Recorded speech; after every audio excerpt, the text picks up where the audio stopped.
Buenos días, mi nombre es Maribel Rosana Pacheco Robles y les vengo a hablar sobre la delegación, la desconcentración y algunas características o importancia que encontramos en la Ley 80 de 1993.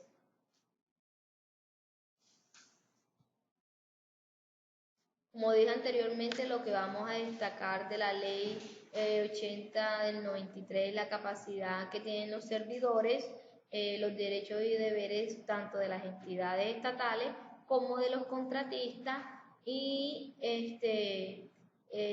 mirar todo eso desde la normatividad.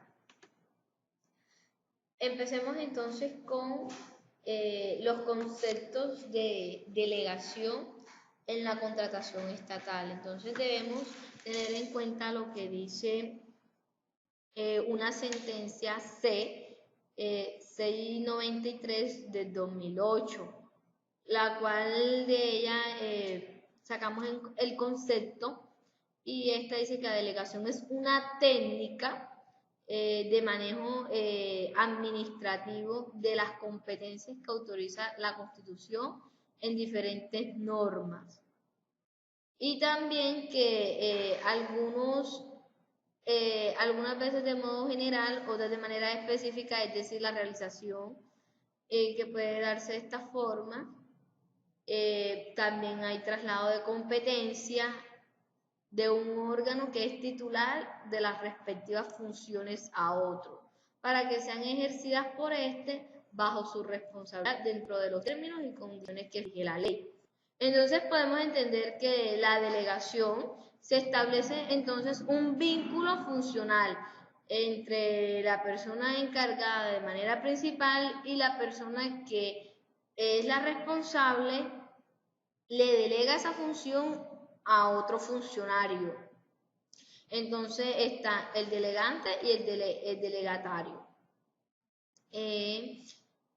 Esto surge a partir de un acto de delegación y también se tiene que tener presente las jerarquías que existen para cumplir tal función. En virtud de la vinculación, el delegante conserva, ejerce unas facultades para reformar o revocar los actos, resoluciones del delegatario y para revocar el acto de delegación. Entonces, vemos que esto es muy importante en la contratación estatal y que también se ve mucho porque cuando hay contratos con el Estado, con particulares, para garantizar o buscando suplir unas necesidades de carácter general, por ejemplo, la construcción de una carretera, no toda la responsabilidad o no toda la función la puede cumplir quien tiene toda la responsabilidad.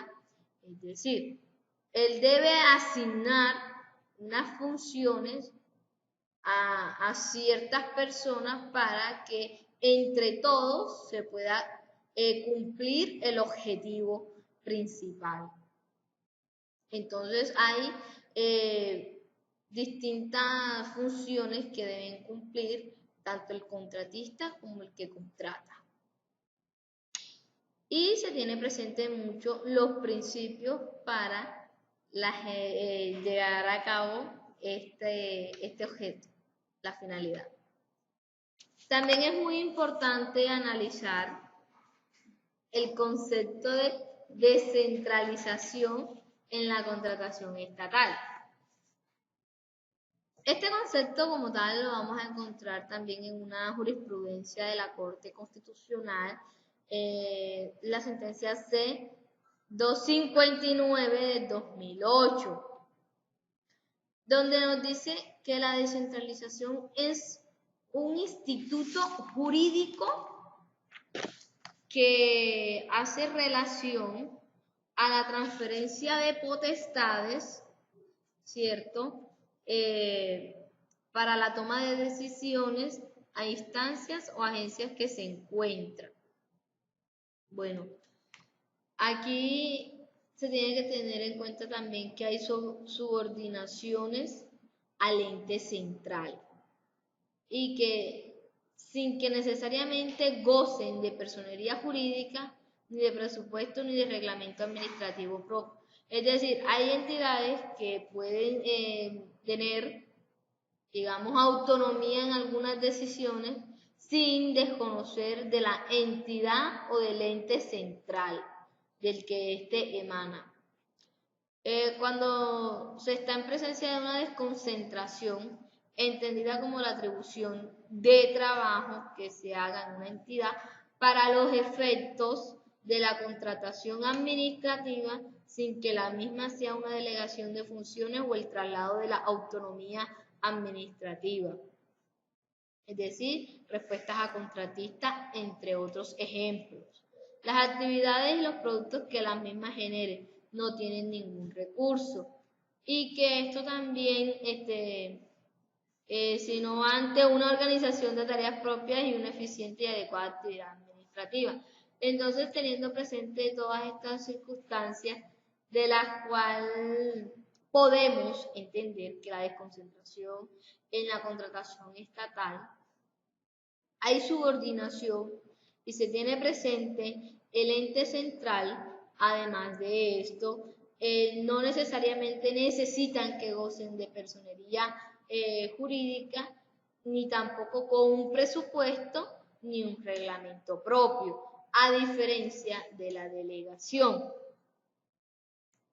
y de otras o de otras funciones, ¿cierto? Es muy importante tener en cuenta eso. Entonces ahora vamos a analizar algunas noticias que se han presentado aquí en Colombia sobre la delegación y la desconcentración. La primera que vamos a analizar es sobre la desconcentración. La noticia se trata sobre una personería municipal de Soledad que destruyó o inhabilitó al exgerente del hospital infantil de este mismo municipio, el cual se había celebrado 4 contratos, pero lo grave del asunto fue que con una sola reserva presupuestal fraccionó los 4 contratos y el tiempo de ejecución, que era de 90 días, y en ese término de los contratos no se ejecutó los contratos de referencia y además no publicó las etapas de la contratación en la SECO porque eran de carácter privado. Bueno, esta noticia es muy importante. ¿Por qué es muy importante? Bueno, no solamente abarca lo que es la desconcentración, sino algunos principios propios de la contratación, donde se ven vulnerados estos mismos. No hay una publicación ni una para poder verificar lo que esto realmente puede llegar a ser cierto, a existir, a ser o no. También, no solamente, también vulnera el principio de la economía. Vemos que al no terminar esto y que ya se dio una suma considerable, se afecta también esto. Entonces todo esto se relaciona con la desconcentración, teniendo en cuenta que es la transferencia de potestades para la toma de decisiones, lo que hubo aquí, una toma de decisiones, pero mal tomadas y que afecta muchos principios de la contratación estatal. Bueno, también vamos a analizar otra noticia que viene hablando sobre la delegación. Bueno, esto pasó en el municipio de La Guajira. Bueno, ¿aquí qué pasó? De que el superintendente de notariado y el registro, el gobernador encargado, ellos iban a hacer una contratación de alimento escolar con estos niños, pero el contrato ha mostrado muchas irregularidades.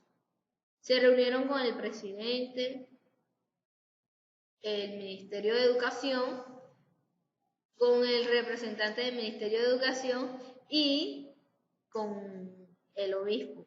porque este también iba a contribuir en esta actividad, por decirlo de esa forma. Entonces podemos ver o entender de que estas ciertas irregularidades que se han presentado, además de ser obligación o responsabilidad del gobernador, del superintendente del notariado y registro de La Guajira, son funciones que le delega el presidente a estos funcionarios del ente territorial, que le presenta o que le da algunas funciones, delegando así tales responsabilidades para el cumplimiento o suplir necesidades de cada, según la necesidad que se presente en los departamentos y municipios de Colombia, en este caso de La Guajira. Bueno, también me gustaría seguir analizando lo que dice sobre lo que dice la ley, es decir, los derechos y deberes que tienen estas entidades para contratar, tanto las entidades estatales como los contratistas. Es muy importante analizar eso. Bueno, entonces, según la ley 8093 del artículo 4, nos menciona de esos derechos y deberes que tienen estas entidades. Bueno, la primera es que podrán exigir del contratista la ejecución idónea y oportuna del objeto contratado. Igual exigencia podrán hacer al ganante. Es decir, los dos se pueden exigir la ejecución idónea y oportuna de esta siempre y cuando ya todo esté plasmado y ya esté en acuerdo. También que se adelantarán pues las gestiones necesarias para el reconocimiento y cobro de las sanciones pecuniarias y garantías a que hubiere lugar, es decir, cláusulas dentro del contrato por algún incumplimiento idóneo de estos mismos.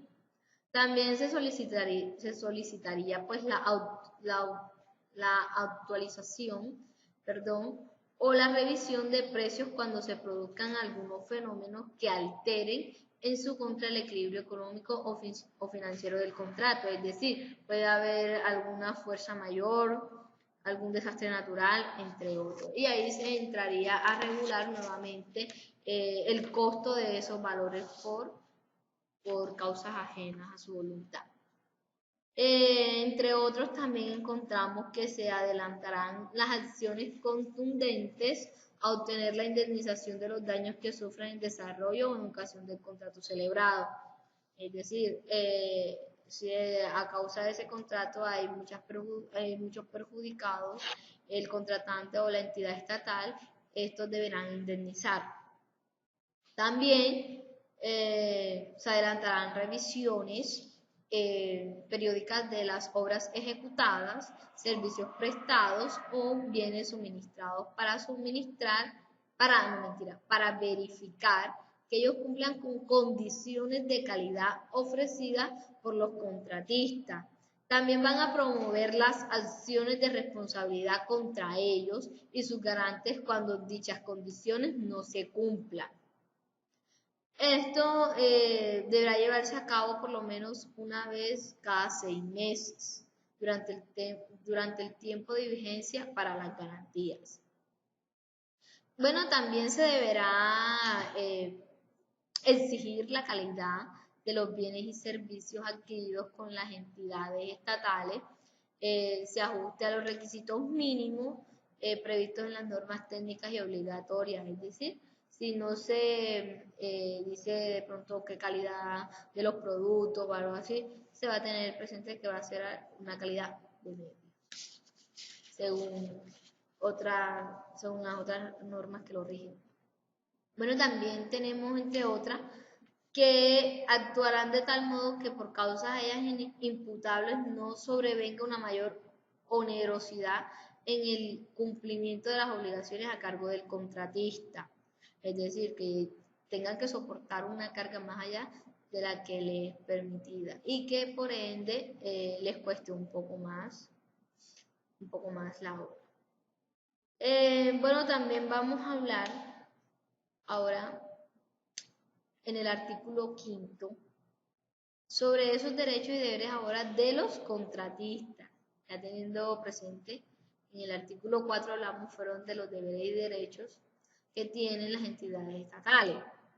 Aquí pues me gustaría solamente mencionar los dos principales, que son que estos tendrán derecho a recibir una oportunidad de remuneración pactada y que el valor intrínseco de la misma no se altere o modifique durante la vigencia del contrato. En consecuencia, pues estas tendrán derecho a una previa solicitud a la administración que les restablezca el equilibrio de la ecuación económica del contrato a un punto de no pérdida por la ocurrencia de situaciones imprevistas que sean imputables a los contratistas. Igualmente, como en algún momento también esta cláusula se exige dentro de los deberes o derechos que tienen las entidades estatales, de que si hay causas que no deberían de soportar esa carga por situaciones ajenas, se debería de establecer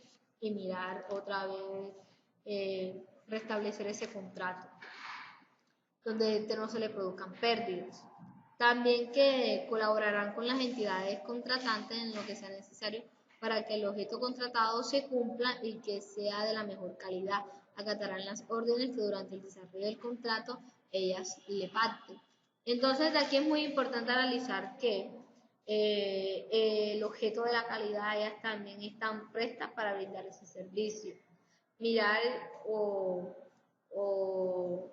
sugerir a la entidad con la que va a contratar que es lo más oportuno en tanto los servicios y los bienes que éstas pueden brindar. También las personas consideradas legalmente para contratar o que tienen capacidad para celebrar con los contratos estatales o entidades estatales, deberán pues acreditar su duración no inferior a un plazo del contrato y un año más. También podrán ser entidades estatales, empresas o personas jurídicas privadas que contribuyan a ese interés general. Bueno, muchas gracias, eso fue todo por hoy y otro día seguimos indagando sobre la contratación estatal.